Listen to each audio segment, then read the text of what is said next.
everyone, it's Julianne from the Chesapeake Center. Thanks for joining us today on our Facebook Live. We are talking today about mindfulness and its use in treating ADHD. Our goal today is to really define mindfulness, demystify it, answer your questions, and make it feel like something that you can do in your everyday life. So before we get started, I just wanted to let you all know that we will be having a bit of a conversation, but we'll be taking questions. So if you have questions, please comment below, and I will be tracking your questions, and we'll be able to ask them to our speakers. And then also be sure to, if you haven't already, like and follow our page so that you receive notifications for our future Facebook Lives. So without further ado, I am here today with two experts in this field of ADHD and mindfulness. My first guest is Dr. Lidia Zylowska. Dr. Zylowska is an associate professor in the Department of Psychiatry and Behavioral Sciences at the University of Minnesota and a faculty member at the university's Earl E. Bacon Center for Spirituality and Healing. I hope I said that okay. She is a diplomat of the American Board of Integrative Holistic Medicine. She's internationally recognized as an expert in ADHD and mindfulness-based therapies. She's also a co-founding member of the Mindful Awareness Research Center at the University of California, Los Angeles. She pioneered the application of mindfulness in ADHD and led to the development of the Mindful Awareness Practices for ADHD program. She's published articles in peer-reviewed journals and is also the author of the award-winning self-help book, The Mindfulness Prescription for ADHD, which covers a lot of what we're going to talk today about. So welcome, Dr. Zylowska. Thanks so much for coming on and spending your Sunday with us. Thank you for having me. I'm really excited for this conversation. Definitely. So my next guest, another mouthful, we have Dr. Madhu, who is one of our adult psychiatrists at the Chesapeake Center. She has a broad experience working with adults, specializing in ADHD, women's health, and she has a keen interest in utilizing evidence-based approaches to treatment, including mindfulness, which she does with her clients at our center. Also nutrition, exercise, sleep, medication management, psychotherapy, really looking at that holistic approach. During her career, Dr. Rao has worked extensively with ADHD patients and was instrumental in starting the adult ADHD clinic at the University of Minnesota.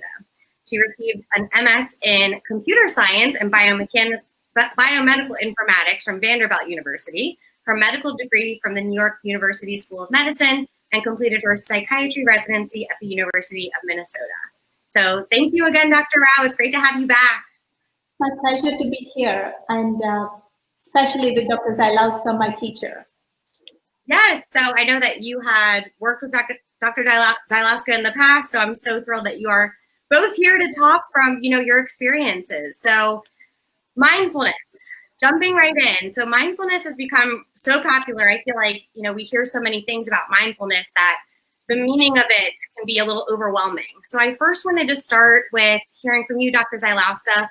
What is mindfulness? Just an overview, what really is mindfulness?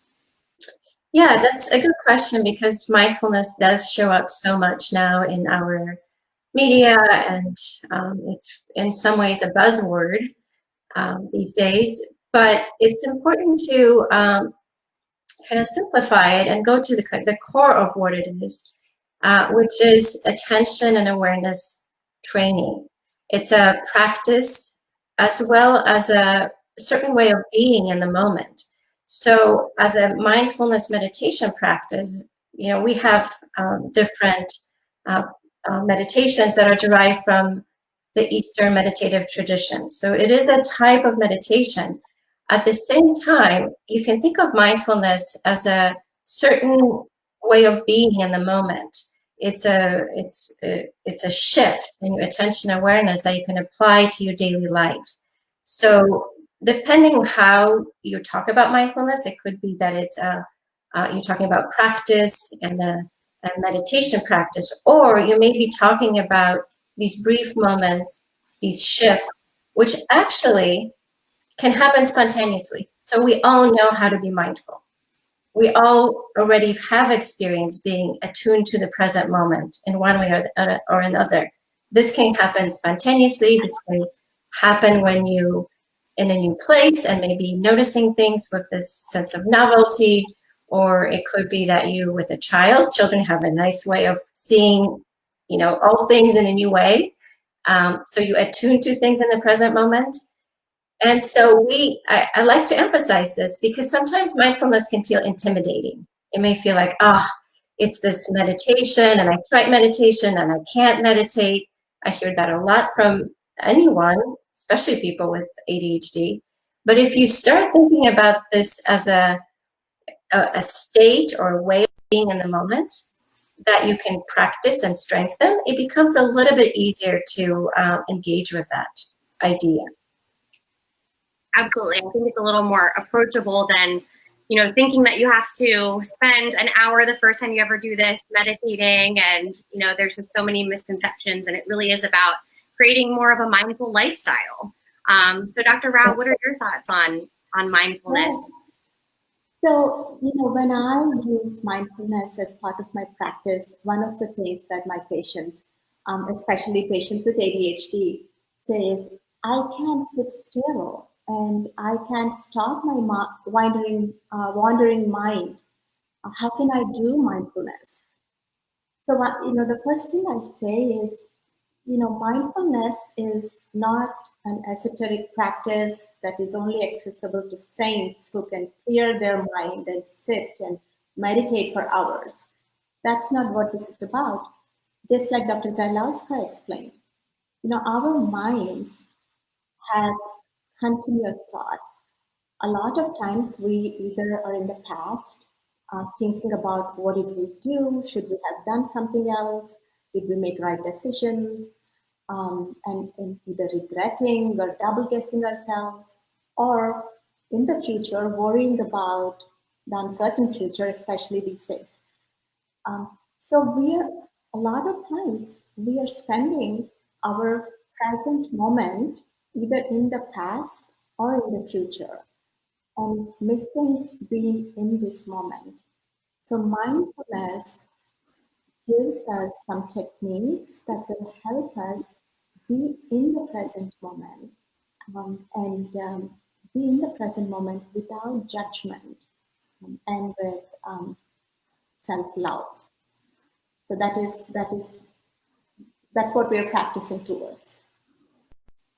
Yeah, that's very well said. I think that the emphasis on the present moment is important because that's what mindfulness is often defined as being in the present moment, being in the now, paying attention to the present moment. I find that sometimes that's a little confusing to people because there's so many different things in the present moment, and so they'll say, "I want to be in the moment." What does that mean? Or I get lost in the moment, and therefore my ADHD gets unchecked.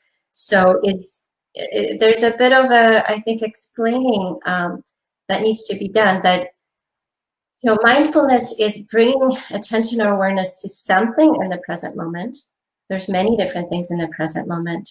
Being intentional about it, and also monitoring yourself in terms of, am I staying with that chosen thing, or am I getting lost again and thinking, ruminating, maybe in the past, thinking about the past, thinking about the future, which often happens for us automatically. So there's this concept in mindfulness training called automatic pilot, or doing things without awareness, automatically, habitually, maybe impulsively.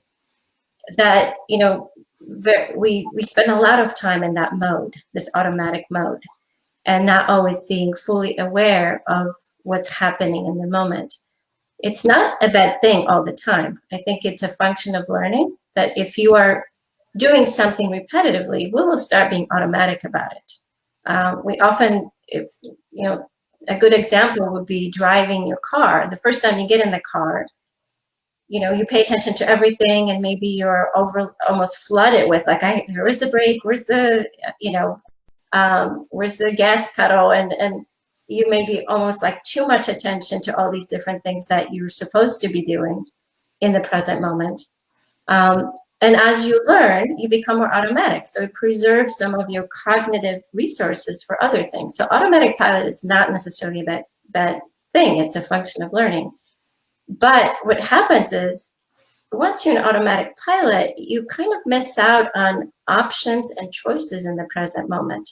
And that has huge implication to ADHD and mental health in general, that we can get into habits or patterns that are not helpful, or we get stuck in reacting to things in a certain way, or our attention awareness is kind of automatically drawn to whether it's worry or distraction, that you don't have as much choice anymore about how you're showing up in your life.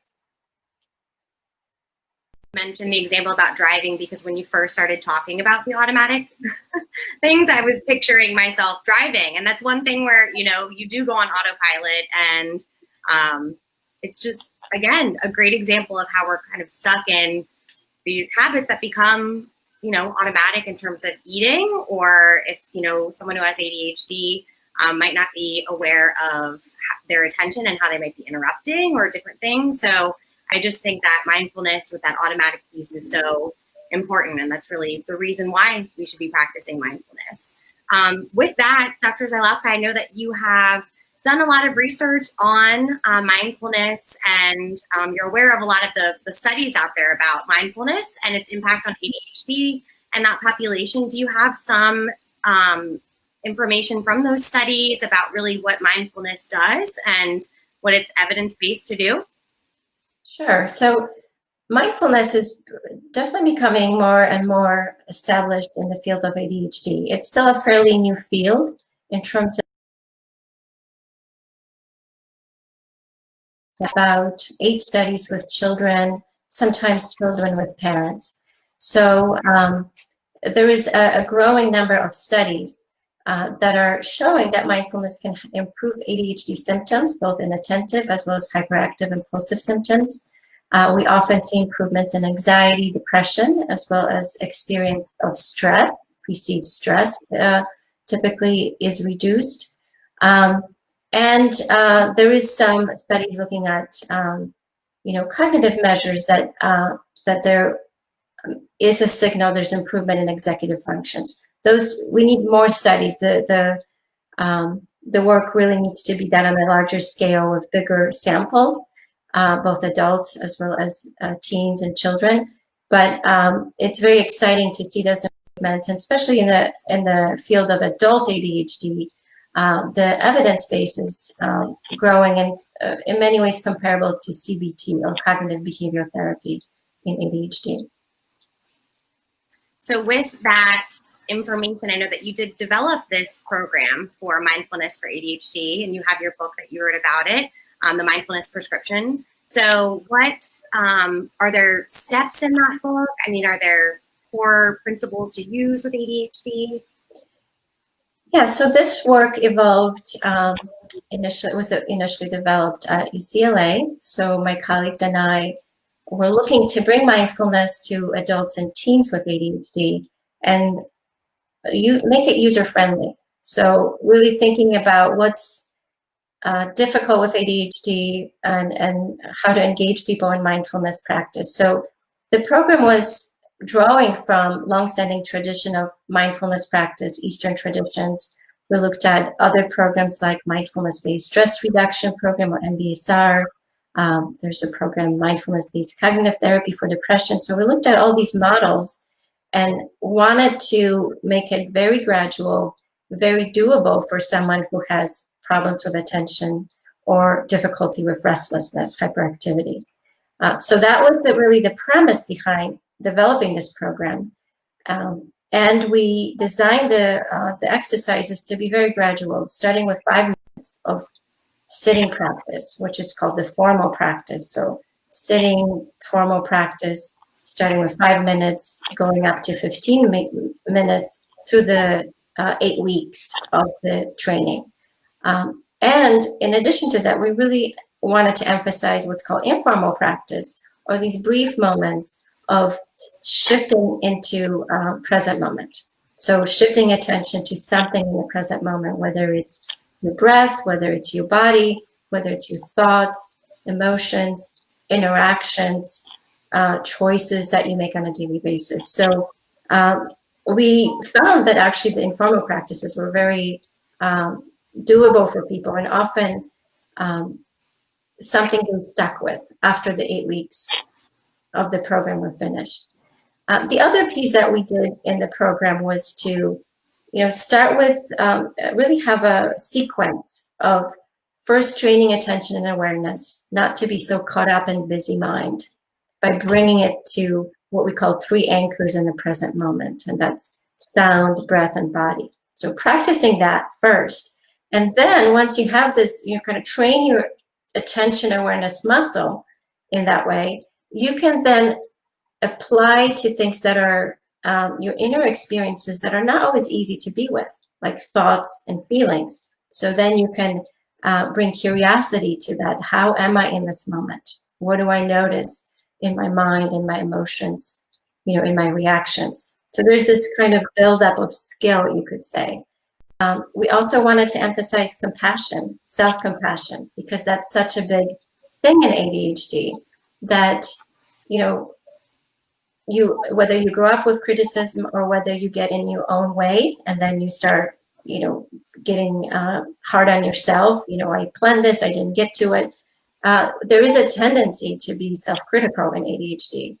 And we wanted to bring self-compassion and kindness to yourself as something very explicitly trained in this program. And, if we talk about awareness, it really helps with ADHD to have some language around ADHD. So psychoeducation or understanding ADHD. What are some of the patterns? What do we mean by impulse control? What do we mean by executive functions? And how does that show up in your daily life? Those things really help people do observation in the present moment when they have some language and some understanding of these basic ADHD concepts.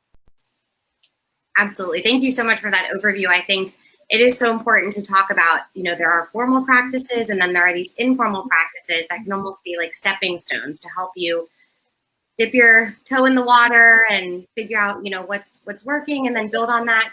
So Dr. Rao, I know that you've led some mindfulness groups and you've used this method. So tell us a little bit about your work with our clients with ADHD and how this has been received.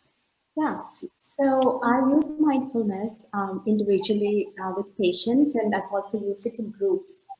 One of the questions that comes up a lot is, when do I do it? I don't have time to do it. I'm so busy and I'm taking care of kids and driving to work and have to take them to activities. And so one of the first things we do is we look at their schedule and say, okay, when can you give 5 minutes of your time?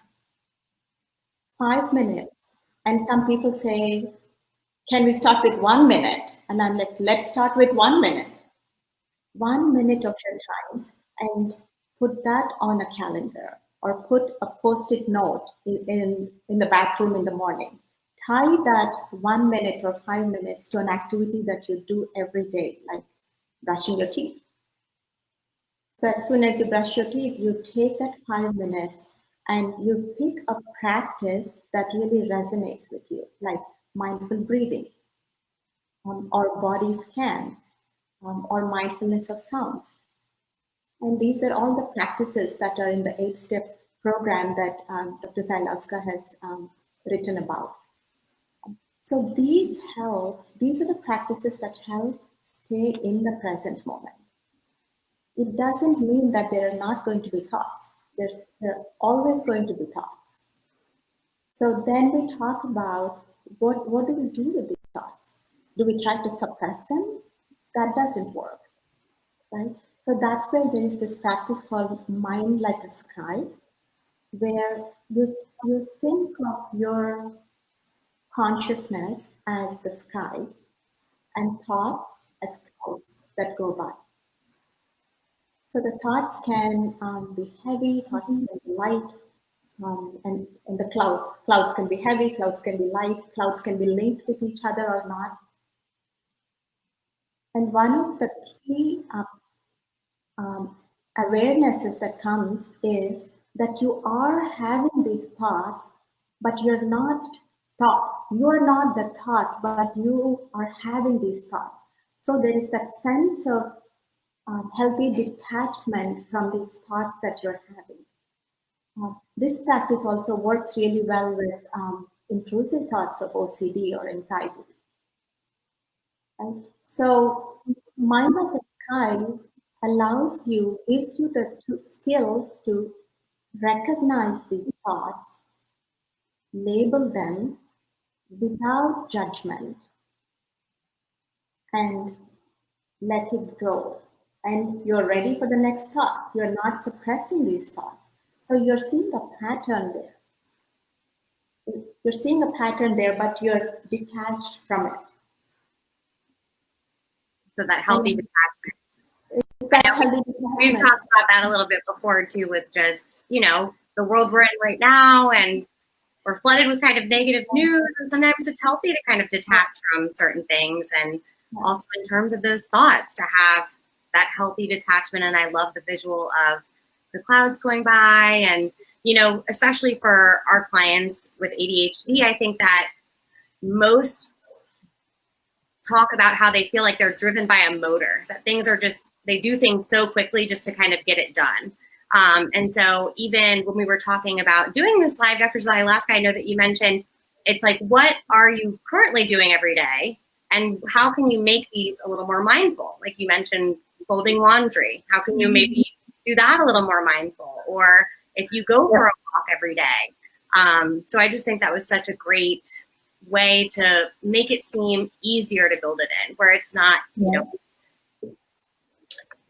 Yeah, and I think what Madhu mentioned and what you mentioned, Julianne, is that there's just many different ways to introduce this, and also that there are some misconceptions that people have about mindfulness, or almost like fears about mindfulness, that I have to practice this for, sit in meditation position for half an hour or 45 minutes or an hour, and I've tried this and it didn't work.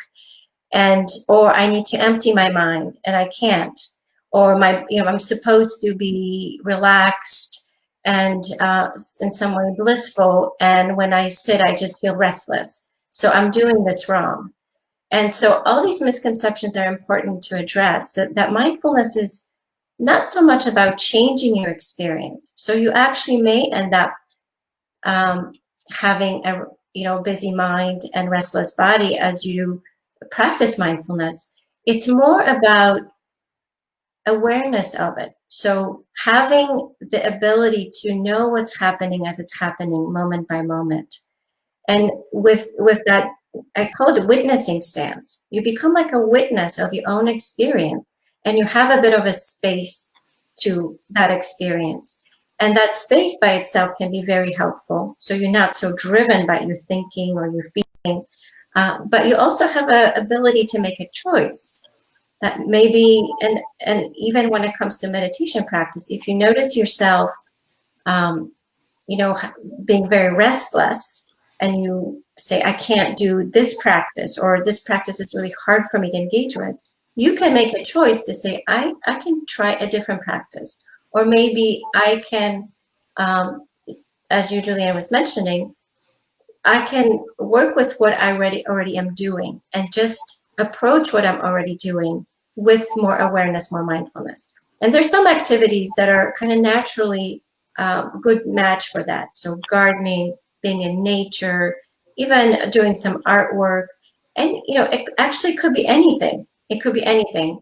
But for some people, there are already somewhat relaxing practices, and it's a little easier in the midst of that than to bring awareness to yourself, to have that sense of a little bit of slowing down enough to kind of watch moment by moment what's happening.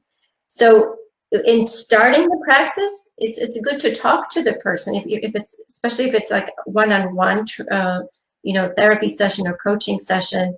It's good to spend some time thinking, what is doable for you. So it does not feel overwhelming. So it does not feel like another thing on a busy to-do list, that you are not feeling like I'm failing at this. And it's just my mindfulness becomes an invitation to be critical of yourself or saying, I'm supposed to be doing this, I'm not doing this. It's just important to say, let's be curious about what happens when you try this. Let's be curious what happens when you try to do this. We can learn from that. This is all about awareness, and we emphasize awareness from your experience in the present moment. Dr. Rao, I think this directly relates to the work that you do with your clients. You know, I think it is nice to practice the mindfulness and then having someone to kind of debrief and talk about what was hard about it, or what worked wonderfully. We actually have a question about, you know, I think a lot of times we avoid the present or avoid being still because it's uncomfortable and it might bring up some kind of negative thoughts or different things. So Dr. Rao, have you had any experience? You know, what would you work with someone to help them start mindfulness and kind of an easier approach with? Yeah, I can think of a practice actually in mindfulness that talks about these difficult emotions and these ruminating thoughts that one might have, and how to address that. And it's called the RAIN practice, where you sit in meditation or mindfulness, and you actually, as you let the thoughts, the clouds go by, think of this emotion, this difficult emotion, as a heavy cloud. And you actually invite that cloud to rain. So RAIN here stands for recognize that you're having this emotion, accept that you're having this emotion. You don't have to like the emotion, but accepting that you're having this emotion. Again, there is that little sense of detachment there. Investigate, see what are some thoughts that are leading to these difficult emotions and feelings. What is your body telling you about having this difficult emotion? So you're actually being bold and looking at the emotion straight in its face and saying, what is this? And N stands for non-identify with. So again, the sense of detachment, you're just observing this emotion that you're having, non-judgmentally. And can you be emotional? I mean, do you sometimes have clients who get emotional when they're practicing mindfulness, when they're starting to explore some of these things?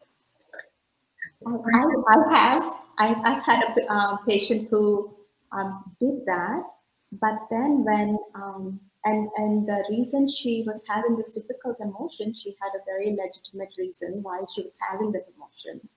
And when she went back home to face that situation, she said it was much easier to detach herself from the outcome of the decision she was making, because she knew it was a well thought out decision and it was best for the family. Wow. Yeah, I would say, mindfulness practices, one of its biggest power is that it teaches us to be with our difficult emotions in a way that feels safe, in a way that it's not overwhelming. So you actually do allow yourself to be with the difficult feelings and learn from them and let them pass. So part of it is understanding that, some things are scary for us or maybe difficult to be with, and that's why we avoid. So when we notice ourselves that we're avoiding, it's an invitation to be curious and kind to yourself. Okay, I'm avoiding something, but can I bring some attention and awareness to it? Can I allow myself to sit with this? And those steps that Dr. Rao have outlined is a kind of a classic mindfulness practice. It's all about recognizing the emotion, naming it, checking it out, investigating in your body. All of that is to be done with non-judgment and self-compassion. And then also reminding yourself, it's just an emotion. It's just a feeling. These are just thoughts. And having a sense of, this comes and goes. And maybe if I sit with this emotion, I can observe what happens to it. Sometimes the emotion deepens. When you allow yourself to feel it, you will feel it stronger and will feel worse for a little bit. But that's actually, could be helpful because maybe you did need to feel the hurt or the pain or, the difficult feeling, and then you can move past it. It's no longer driving you. Sometimes if there is and I see that sometimes with ADHD, if you allow yourself to sit with the emotion, you get caught in maybe a negative thinking pattern, especially if there's history of depression, and then maybe you get kind of flooded by the negative feeling. So there's some wisdom to be gained from practicing it and say, maybe as I'm feeling this, I know this emotion is an old emotion. It's an old pattern. Maybe I need to take care of myself and move away from it. But you always start with just allowing yourself to feel what is in that moment. And then either you say, I'll just stay with it and learn from it, or I've seen this before and this is not helpful to me. Maybe I need to go for a walk. Maybe I need to remind myself, coach myself, I'm okay, or this is okay. Or be kind to myself. So there is some, there is wisdom that you gain by allowing yourself to be with your emotions, and then you learn to regulate it, to balance it, and using positive ways to regulate it. And exactly. Whereas we're not, yeah. I have two questions. One is for you, Dr. Zylowska. Are you creating a clinician's guide of some sort, or are you coming out with a new book? And if so, when is that available? Yes, well, thank you for that question. We actually are, and I say we, it's myself and a co-author, Dr. John Mitchell from the Duke University ADHD program. We've created a clinician manual for those that work with adults with ADHD. And this is drawing on this 8-week program, but talking about ways to bring that to patients either in the individual work or in a group setting. And that clinician manual will be available early next year. So we're in the final phases of finishing it up, and we'll be, after that, creating opportunities for people to as clinicians, ask questions and do some training. So I think, our intention behind this is really to make this available to as many patients as possible. I feel strongly this is a very helpful skill. It's not to replace other treatments. It's not to, to say one is better than the other. Sometimes people say, medication or meditation. I don't think it's one or the other. It could be both, or it could be at different points in your life. You emphasize one treatment over the other. That's also true with, psychotherapy, lifestyle change, good nutrition.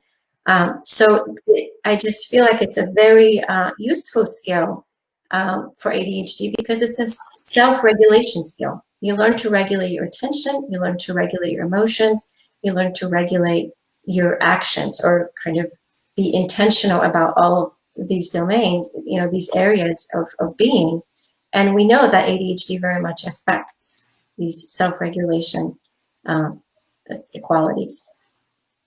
Thank you. We're looking forward to that. And I just wanted to say the book that we just did show, that is available right now for purchase. So that's the one we mentioned a little bit earlier. So we'll look forward to the clinician's guide. I think that's great to provide this as a resource for other clinicians and really just spread the word about this beneficial program. I wanted to quickly ask this because we touched on it. We have another comment about someone who's found guided meditation a little more tolerable, but also feels that it's being used to avoid the overwhelming feelings that they experience during more silent meditation. So is there great cognitive effects that are worthy of pushing forward through the discomfort of silent meditation? I feel like we kind of touched on that, about how it's important to feel that emotion. And do you just have any other comments on that? Yeah, I think when starting to learn mindfulness, it's helpful to have it guided. And in part because you want to learn the different practices, somebody guiding you through it. And also the voice of another person can bring attention back to what you're doing. So it's almost like it helps you not get too lost in your thinking. So guided practices can be very helpful, and people often like them at the beginning. And then what I also see is that then as you get familiar with the guidance, you can actually do it yourself. And sometimes it feels better not to have guidance because it's a bit of a distraction, and you coach yourself through the practice. And the silence is very difficult for us. So when you have prolonged silence, whether it's in a silent sitting practice, whether it's 10 minutes, 15, 20, 30 minutes, or some people do retreats, like silent retreats, when it's over a weekend or several days. It's not a familiar place for us, where so much of our lives are now busy and always interacting with information, interacting with something that's coming from outside. So being silent and just being with yourself, it can feel actually uncomfortable. And sometimes what happens is you feel like your mind starts going even busier, and you start getting all this dialogue, and you start feeling stir crazy.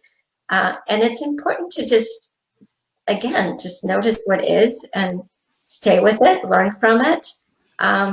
Sometimes, as things get uncomfortable, there is a point when you can start digging a little deeper, like what is the feeling underneath? Because we can have just general sense of unease or discomfort. And it's helpful to ask, is there a feeling or a thought I still haven't allowed myself to know, to acknowledge, to be with? And have that sort of brave curiosity about your own experience. And then you may notice there's a layer. I had all this anxiety that's I'm feeling, but there's actually some sadness underneath. And if I allow myself to say, oh, there's sadness, and I can feel it, it can shift things. So just seeing what happens with that. Or maybe there's anger underneath. And what can I learn from that? It's information for you. So we always say acceptance of what is the first thing. So being non-judgmental, being kind to yourself, saying, can I be with whatever is happening for me right now in this moment?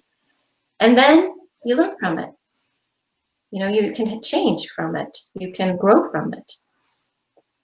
Absolutely. Thank you so much. Dr. Rao, I wanted to talk a little bit more about you and medication. And so the intersection of, as a psychiatrist at our center, you do prescribe medication for ADHD. And so just in terms of what is the intersection of that? Yeah. So just like Dr. Zylowska mentioned, it doesn't have to be medication only or mindfulness only. It can be both. It depends really on the impairment from ADHD. And it needs to be first evaluated by a specialist.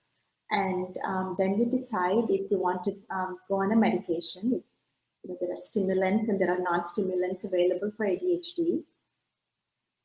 And then we can incorporate other modalities to treat, such as ADHD coaching, mindfulness, nutrition, lifestyle, whatever is a good fit for the patient for that time. It may change a few years from now that the patient may not be needing a high dose of a medication that he or she is on, because they're now used to a particular lifestyle, or they're used to this new job they had been new last year, but now they're well settled, they have a routine, and they feel like they want to go down on the dose, or they want to just try mindfulness for some time. That's an option. So it doesn't have to be one or the other. And so we've gotten this question. It's kind of a unique question, but can you take your ADHD medication when you try to start practicing mindfulness? Yes. Yeah. I agree. And I always tell people, try it and see. Try and learn from it. Is your practice easier? Do you feel like it helps you to practice, to have your medication beforehand? Or is it actually not helping, in a sense that you start feeling like I want to be in this productive mode, and I feel driven to start doing things, and so sitting in practice, or it doesn't there's impatience, or it doesn't feel the same. And so it's very individual. But you can, absolutely. So again, it's just about figuring out what works. And I love, we had a comment too, but when you said brave curiosity, Dr. Zylowska, I absolutely love that, about just being brave and experimenting. It doesn't need to be this formal beginning. You can really try to explore and figure out what works for you, because that's really the basis of mindfulness. It's a very individualized experience. So just thank you both. I think, we've been talking for a little bit, but I just wanted to end, if you have any pro tips or just, final thoughts about someone who's considering starting mindfulness with ADHD, without ADHD, what do you recommend, where they start, and just any last minute thoughts? I would say start with what makes sense to you. So for some people, it is more of, they like to read on the subject first, maybe check out some apps, just kind of preparing yourself to understand the topic and increase motivation for trying it. Some people might already feel like, I know this is good for me, I just have a difficult time getting started. I think having a class or a group, or having somebody to work with you, whether it's therapist or a coach, is very helpful with that. So you're not on your own. Sometimes if that's not available, even finding what we call mindfulness buddy. So find a friend who is also interested in doing this, and be each other's accountability partner, or someone who keeps you going and encouraging you, just like an exercise buddy. It helps to have somebody doing that with you. And for others, once you sort of know that it has to do with attention shift, and it has to do with attitude shift, meaning being non-judgmental and compassionate, you can just say, all right, well, I'm going to start, just pick one activity in my day, and I'm going to try to bring a more awareness to how it's happening for me, whether it's how I am being with my children, how I'm showing up at work. Maybe it is a very simple thing like brushing my teeth. Like Dr. Rao mentioned, some daily activity that happens every day. Maybe it's with my food. The first few moments of my food, I'm going to bring attention to actually, how it is to sit down, how it is to take the first bite, how it tastes. That's a very brief practice. For some people, I say, start with the attitude piece. So start with this, being non-judgmental and compassionate with yourself. Just start with that. Don't worry about some meditation practice. But what if you said, and that's also, speaking of being brave, that's a brave thing to do, to start noticing how you are with yourself. And when you start noticing yourself being critical, hard with yourself, maybe in some way, even like, mean to yourself or something, that starting to catch that internal voice and saying, what if I try something different? What if I tried the opposite in this very moment and brought kindness or self-compassion for myself? And sometimes we say, what would you do for your friend? Do that for yourself, because sometimes it's hard to start with yourself. It's easier to say, if I were with my friend and I wanted to help them, what would I say? And then just bring it inward. I wish it was much easier to do that. We all are guilty of doing it. So I do like that, reframing and thinking, what you would tell a friend, and just, again, being kind to ourselves. So thank you, Dr. Zylowska. Dr. Rao, what are your tips and last minute thoughts about? I say be bold and try mindfulness. Mindfulness has lots of benefits for ADHD, for cognition, for emotional regulation, for anxiety, stress reduction, relationships, sleep. Mindful breathing is very commonly used for sleep.